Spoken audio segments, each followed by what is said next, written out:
कंगना रनौत के बयान पर कांग्रेस उबल रही है, शिवसेना गरज रही है, एनसीपी बरस रही है, आम आदमी पार्टी आक्रोश दिखा रही है।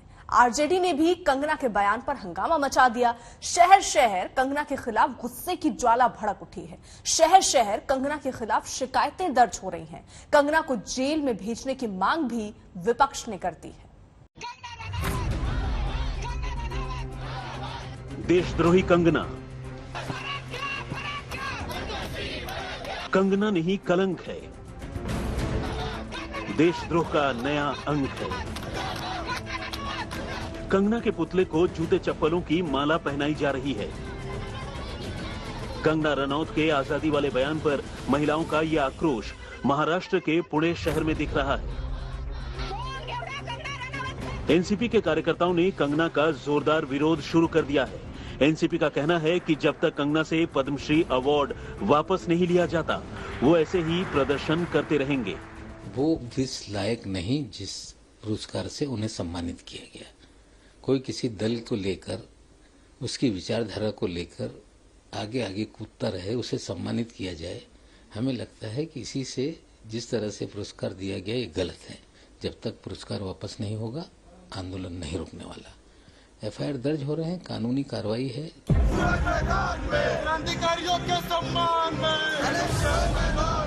राहुल गांधी जिंदाबाद, जिंदाबाद, जिंदाबाद। मुंबई में कंगना के घर के बाहर कांग्रेस की स्टूडेंट विंग एनएसयूआई ने जमकर विरोध प्रदर्शन किया और कंगना रनौत से पद्मश्री अवार्ड वापस लेने के नारे लगाए।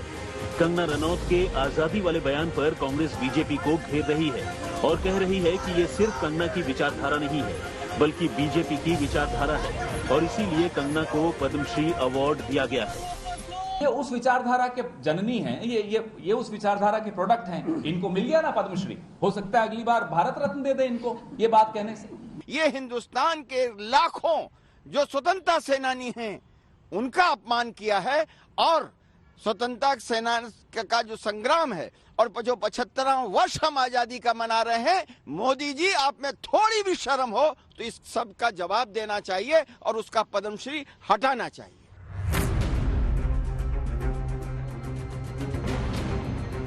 सिर्फ महाराष्ट्र ही नहीं, कंगना के खिलाफ गुस्सा गाजियाबाद तक उबल रहा है।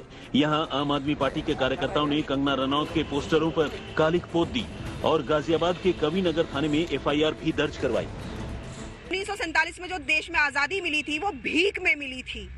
उन्होंने हमारे देश के जो शहीद हुए, जिन्होंने इस देश को आजाद दिलाने के लिए अपने बलिदान दिया, उनका अपमान किया है और ये देश के नागरिक, हम लोग सब जनता, आम आदमी पार्टी ये सहन नहीं कर सकेगी और इस पर मैं एफआईआर दर्ज करा चुकी हूँ और अब इस पे देशद्रोह का मुकदमा होगा, इन्हें जेल भेजा जाए और इनका पद्मश्री जो है वो वापस लिया जाए, सरकार से मांग कर।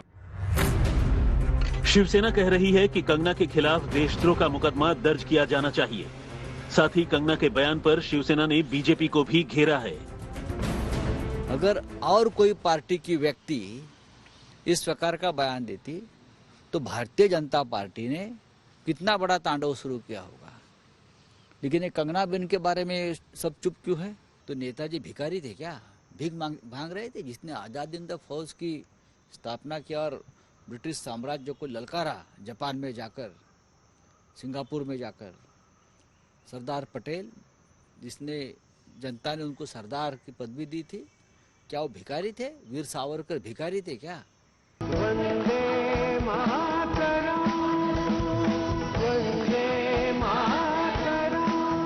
हम आपको बता दें कि आजादी के 75वें साल पर केंद्र सरकार आजादी का अमृत महोत्सव मना रही है।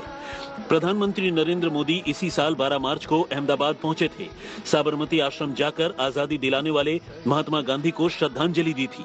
फिर आजादी के अमृत महोत्सव का आगाज किया था। ऐसे में कंगना के आजादी वाले बयान पर विपक्ष को मोदी सरकार को घेरने का पूरा मौका मिल गया है। उन्होंने कहा आजादी भीख में मिली, पूरे फ्रीडम मूवमेंट का अपमान किया, लीडर्स का अपमान किया। और क्या प्रधानमंत्री जी आके कह देंगे कि मन से माफ नहीं करूंगा? एक को मन से माफ नहीं किया, वो पार्लियामेंट में बैठी हुई हैं। अब ये दूसरी जिन्होंने इस तरह का बयान दिया, और यकीन मानिए ये बयान उनका व्यक्तिगत बयान नहीं है, एक सोची समझी साजिश के तहत पूरे फ्रीडम मूवमेंट को डिनाइग्रेट करने की कोशिश हो रही है। लीडर्स का अपमान किया जा रहा है। किस बात का फिर अमृत महोत्सव बना रहे हैं?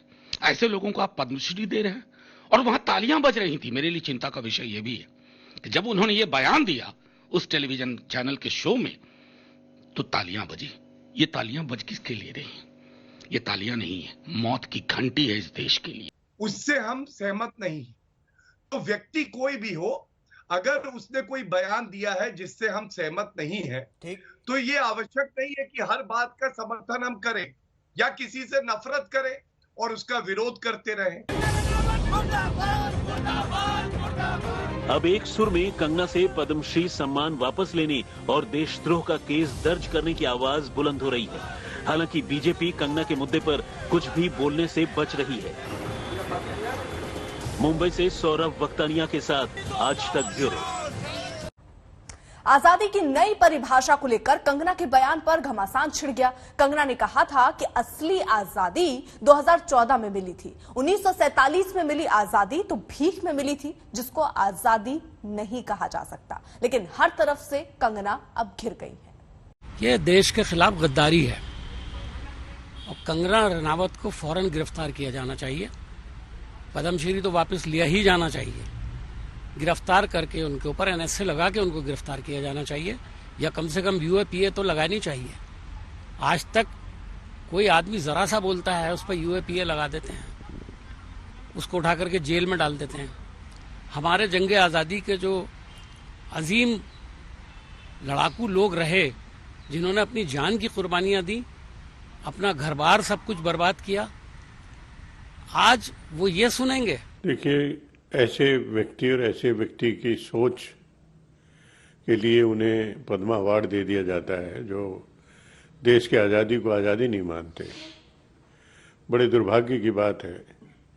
जो लाखों करोड़ों लोगों ने देश को आज़ाद कराने में अपने कष्ट सहे, तकलीफ सही, बहुत से लोग सूली पर चढ़ गए और देश को आज़ाद कराया, तो उनकी कुर्बानी को भी नकारते हुए जो 1947 में अंग्रेजों को यहाँ से जाना पड़ा था, उस घटना को केवल भीख मांग रहे हैं, बता रहे हैं। यूपी के 2 दिनों के दौरे पर आए गृह मंत्री अमित शाह ने आज अखिलेश के किले आजमगढ़ में दस्तक दी। कल ही शाह ने वाराणसी में चुनावी सीजन की सबसे बड़ी बैठक की और सभी 403 विधानसभा क्षेत्रों से जुटे पदाधिकारियों और कार्यकर्ताओं को अमित शाह ने यूपी में 2017 वाला करिश्मा दोहराने का मंत्री बारीकी से सिखाया। और मंत्र वहीं पूर्वांचल के वोटों का गणित साधने के लिहाज से आज आजमगढ़ पहुंच गए हैं। मजेदार बात यह है कि खुद अखिलेश आज योगी के गढ़ में उन्हें ललकार रहे हैं।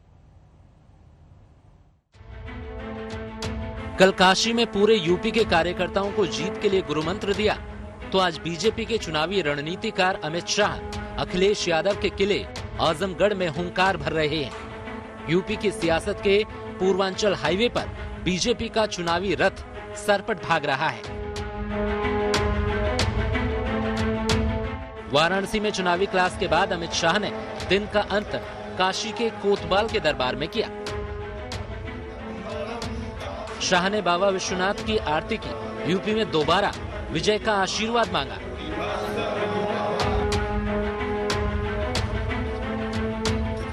जैसा कि तय था, अखिलेश के गढ़ में अमित शाह ने बीजेपी की ताकत की भरपूर नुमाइश की और इस सरजमी से अखिलेश की सियासत और सोच को सीधे तौर पर ललकारा। उनके जैम का मतलब है जे से जिन्ना, ए से आजम खान और एम से मुख्तार। अब भाई आप मुझे बताओ, आपको भाजपा का जैम चाहिए या समाजवादी पार्टी का चाहिए? ये लोग उत्तर प्रदेश का भला नहीं करते। जात पात में बांटना, दंगे कराना, तुष्टीकरण करना और वोट बैंक की राजनीति को आगे बढ़ाना।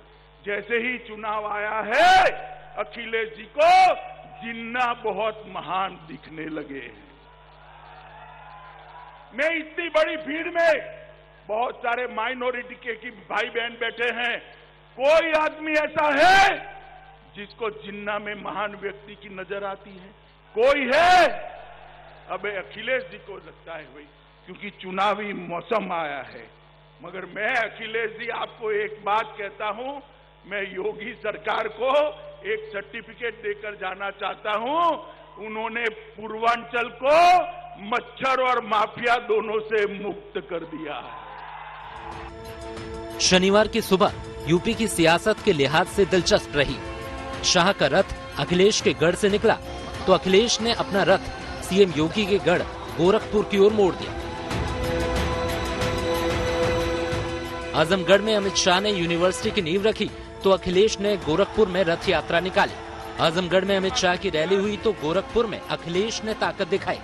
आजमगढ़ के बाद बस्ती में भी शाह की रैली है तो अखिलेश ने गोरखपुर की जमीन से योगी को निशाने पर लिया। आजमगढ़ की जनता जानती है विकास किसने किया है। गोरखपुर की जनता इंतजार कर रही थी विकास का, लेकिन गोरखपुर में नाव से चलना पड़ रहा है। जिन नाव वालों ने बीजेपी को आगे बढ़ाया, उन नाव वालों का धोखा दिया बीजेपी ने। केवल गोरखपुर नहीं, उत्तर प्रदेश का विकास ठप किया है सरकार ने। इसलिए विकास के लिए मैं अपील करने आया हूं कि एक बार फिर समाजवादियों का सहयोग और समर्थन करें। कमल खिलने वाला है। आजमगढ़ में विरोधियों को ललकारने से पहले अमित शाह ने कल वाराणसी में इस चुनावी सीजन की अब तक की सबसे बड़ी बैठक की। मकसद सिर्फ ये कि कार्यकर्ताओं को यूपी जीत की राह बनाने के गुर दिए जाएं। विधायकों, पदाधिकारियों, बूथ प्रमुखों, कार्यकर्ताओं सबके साथ अमित शाह ने विस्तार से चर्चा की और 300 प्लस के टारगेट के लिए जो 6 सूत्रीय मंत्र दिया वो कुछ ऐसा है। बूथ जीता तो यूपी जीता, हर पन्ना प्रमुख उठाए 60 वोट की जिम्मेदारी, 12 से 15 घरों में जाए पन्ना प्रमुख, सरकार की योजनाओं का हो प्रचार प्रसार, राम मंदिर, काशी विश्वनाथ कॉरिडोर की भरपूर बात हो, यूपी में भयमुक्त राज का प्रचार हो। 2014, 2017, 2019 में जीत का मंत्र देने वाले अमित शाह ने 2022 में 300 प्लस की रणनीति तय की। कार्यक्रम के मंच पर योगी के साथ अमित शाह ने कार्यकर्ताओं के सामने राम मंदिर का मॉडल लहराकर संदेश पहले ही साफ कर दिया था कि चुनाव में यही मॉडल चलना है और चलाना है। जय श्री राम का उद्घोष करते ही काशी तक पहुंचे कार्यकर्ता पहले ही उत्साह से लबरेज थे। केंद्रीय नेतृत्व से जीत का मन मुताबिक मंत्र पाकर इनका जोश दोगुना हो गया। सारे देश और राज्य के मुद्दों पर ही विधानसभा का चुनाव लड़ना है आपकी बार। उनका शुरू से हमेशा एक मंत्र है, मेरा बूथ सबसे मजबूत। बूथ में प्रचार की तरफ से अलग और प्रबंधकीय जो है विचार अलग से। तो मुद्दे की बात यह है कि पूर्वांचल का मैदान सियासी दिग्गजों का अखाड़ा बना हुआ है। ये ना तो कोई संयोग है और ना ही कोई प्रयोग, बल्कि सीधे सीधे आंकड़ों का खुला खेल है। पूर्वांचल इलाके में कुल 164 विधानसभा सीटें हैं। 2017 में बीजेपी को यहां से 115 सीटों पर जीत मिली थी, जबकि समाजवादी पार्टी सिर्फ 17 सीटों पर सिमट गई थी। वहीं बीएसपी को 14 और कांग्रेस को 2 सीटें मिली थी। इससे पहले 2012 में समाजवादी पार्टी ने 102 सीटें जीती थी।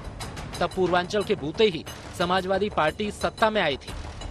पहले होता क्या था, नौकरी निकलती थी और नौकरी के साथ ही महाभारत के सभी रिश्ते निकल पड़ते थे वसूली में। कहीं चाचा है, कहीं मामा है, कहीं भांजा है, कहीं भतीजा है, ये सभी निकल पड़ते थे।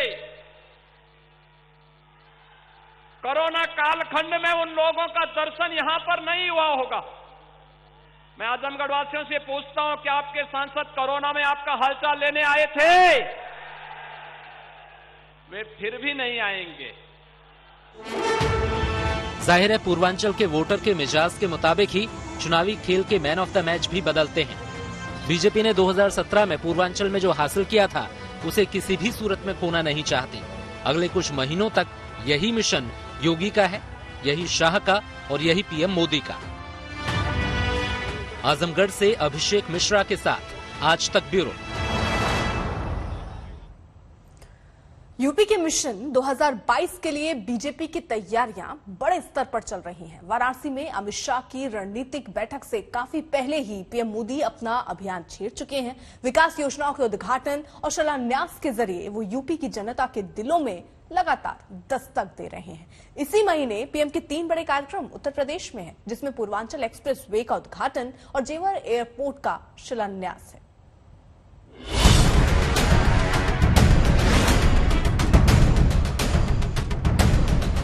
बीजेपी के लिए हर चुनाव बहुत खास होता है। ये बात बीजेपी का हर कार्यकर्ता, हर नेता खुद कहता है।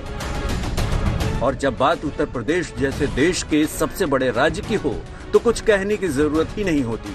बीजेपी के दिग्गजों के हाव भाव ही खुद ब खुद सब कुछ बयां कर देते हैं।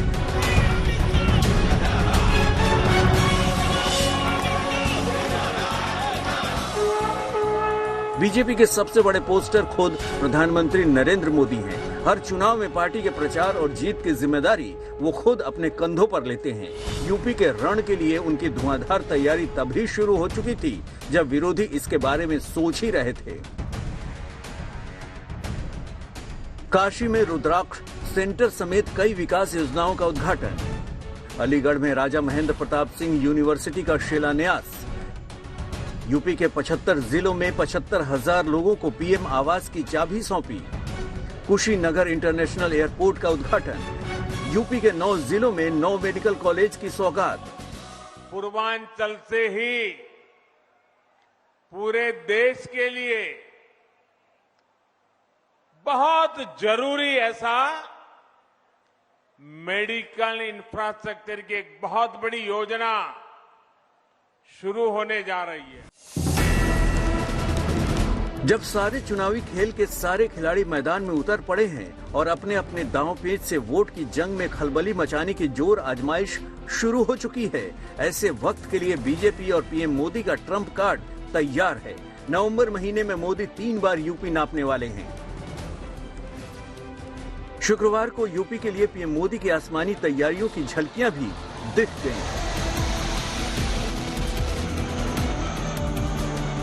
16 नवंबर को पीएम मोदी सुल्तानपुर में पूर्वांचल एक्सप्रेसवे यूपी की जनता को सौंपेंगे।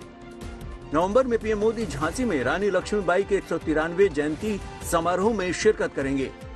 इसी दौरे में पीएम नल के जरिए जल योजना समेत कई योजनाओं को हरी झंडी दिखाएंगे और 25 नवंबर को पीएम ग्रेटर नोएडा के जेवर में बन रहे इंटरनेशनल एयरपोर्ट का भूमि पूजन करेंगे। इसके अलावा पीएम मोदी नोएडा में बनने वाली फिल्म सिटी का नींव भी रखेंगे।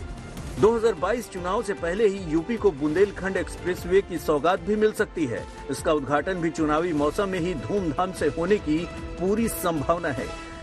पूर्वी उत्तर प्रदेश जो आजादी के बाद से उपेक्षित था, आज प्रधानमंत्री मोदी जी के मार्गदर्शन, उनके नेतृत्व में विकास, रोजगार की ढेर सारी संभावनाओं को आगे बढ़ाने की दिशा से आगे बढ़ रहा है। इस एक्सप्रेसवे में हम लोग 8 स्थलों पर इंडस्ट्रियल कॉरिडोर की भी स्थापना करेंगे। उसका नोटिफिकेशन जारी हो। विकास योजनाओं के साथ साथ बीजेपी राम नाम को चुनाव में अपनी सबसे बड़ी ताकत बना रही है। 3 दशकों के राम मंदिर आंदोलन की सफलता और अयोध्या में मंदिर के शिलान्यास के कार्यक्रम को पीएम मोदी और बीजेपी ने न सिर्फ यूपी बल्कि देश के घर घर तक पहुंचा दिया। वक्त वक्त पर रामलला के दर्शन और देव दीपावली जैसे कार्यक्रमों के जरिए योगी इस कोशिश को और भी धारदार बनाते रहते हैं। विरोधियों के लिए इस हथियार की काट निकाल पाना बेहद मुश्किल होता जा रहा है। सुल्तानपुर से चित्रा त्रिपाठी के साथ आज तक ब्यूरो। यूपी की सत्ता के लिए इस बार पुरजोर दावेदारी कांग्रेस और समाजवादी पार्टी भी कर रही है। बदले हुए माहौल में इनकी चुनावी रणनीतियां भी नया रंग ले रही हैं। हिंदुत्व के नाम पर घमासान भी है तो बहुसंख्यक हिंदुओं को लुभाने की कोशिश भी है। लेकिन ये अब जनता को तय करना है कि हिंदुत्व के नाम पर किस पार्टी का फलसफा खरा है। या देवी सर्वभूतेषु शक्तिरूपेण संस्थिता नमस्तस्यै नमस्तस्यै नमस्तस्यै नमो नमः। बीजेपी हिंदुत्व की बात करते हैं। हम कहते हैं कि हिंदू धर्म में और हिंदुत्व में फर्क है। जवाहरलाल नेहरू जिन्ना वो बैरिस्टर बने, उन्होंने आजादी दिलाई। जिस हिंदुत्व की राजनीति के चलते विरोधियों ने बीजेपी को कभी सियासी हाशिए पर डाल रखा था, उसी हिंदुत्व के बूते बीजेपी न सिर्फ सत्ता में आई बल्कि आज अजय जैसी छवि गढ़ ली है। ज्यादा दिलचस्प बात यह है कि वही हिंदुत्व आज उन्हीं विरोधियों के सिर पर सवार होने लगा है, क्योंकि लड़ाई का कोई दूसरा तरीका उन्हें सूझ नहीं रहा। या देवी सर्वभूतेषु शक्ति रूपेण संस्थिता नमस्तस्यै नमस्तस्यै नमस्तस्यै नमो नमः। यूपी के चुनावी रण में कांग्रेस भी खुद को बड़ी दावेदार बता रही है। प्रियंका की अगुवाई में यूपी में जगह जगह बीजेपी सरकार के खिलाफ मोर्चे खोले गए हैं, लेकिन हर मोर्चे पर ये जरूर जताती हैं कि वो भी हिंदू परिवार से हैं और हिंदू रीति रिवाज उनके भी खून में है।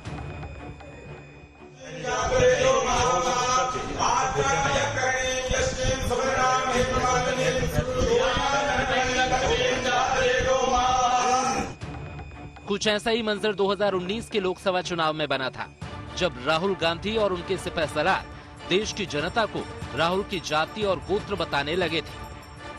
पर मुश्किल ये है कि सत्ता में वापसी के लिए कांग्रेस को हिंदुत्व की दरकार तो है, लेकिन अपने तरीकों को बीजेपी से अलग साबित करने के लिए राहुल व्याकरण और शब्द जाल में उलझ जाते हैं। बीजेपी हिंदुत्व की बात करती है, हम कहते हैं कि हिंदू धर्म में और हिंदुत्व में फर्क है, क्योंकि अगर फर्क नहीं होता तो नाम एक ही होता। हिंदुत्व को हिंदू या हिंदू की जरूरत नहीं होती या हिंदुत्व की जरूरत नहीं होती। सिंपल सी लॉजिक है, अगर आप हिंदू हो तो हिंदुत्व की क्या जरूरत, ये नए नाम की क्या जरूरत। चुनावी नतीजे बता ही देंगे कि जनता ने राहुल का हिंदू और हिंदुत्व वाला व्याकरण कितना समझा। लेकिन 2017 में राहुल के साझीदार रहे अखिलेश अपनी रणनीति और वोट बैंक को लेकर जरा भी पसोपेश में नहीं है। ब्राह्मण वोट बैंक की अतिरिक्त चिंता उन्हें भले ही हो गई हो, लेकिन जिन्ना की तरफदारी से क्या हासिल होना है, इसे लेकर उनका आत्मविश्वास देखने लायक है। सरदार पटेल जी, राष्ट्रपिता महात्मा गांधी, जवाहरलाल नेहरू, जिन्ना एक ही संस्था में पढ़ करके बैरिस्टर बन करके आए थे।